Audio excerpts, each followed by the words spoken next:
মিষ্টি তুই বস, আমি চুলটা বেঁধে নেই, তারপর একসঙ্গে বেরোবো স্কুলে, ঠিক আছে? দাঁড়া দাঁড়া। ঠিক আছে, তাড়াতাড়ি কর। আরে তাড়াতাড়ি নে, মিষ্টি এসে দাঁড়িয়ে আছে তো মেয়েটা তোর জন্য। আর শোন, এবারও যদি পরীক্ষা ভালো না হয়েছে তো তোর খবর আছে, আমি বলে দিলাম।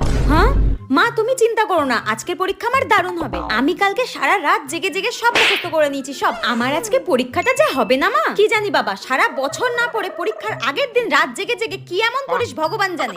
দেখো মা, তুমি সবসময় বলো না আমি বোকা, আমি কিছু বুঝি না, হাদার মতো কাজ করি। আজকে দেখো, আজকে রেজাল্ট আমার খুব ভালো হবে। আজকের পরীক্ষায় আমি সব পারবো, সব সব মুখস্থ করেছি আমি। তাই নাকি?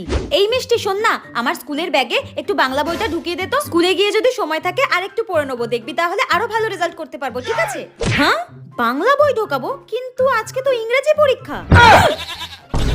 হ্যাঁ, আজকে ইংরেজি পরীক্ষা? আমি তো সারা রাত বাংলা পড়েছি। কি? আজকে ইংরেজি পরীক্ষা আর তুই সারা রাত জেগে জেগে বাংলা পড়েছিস? তোর কাছে আমি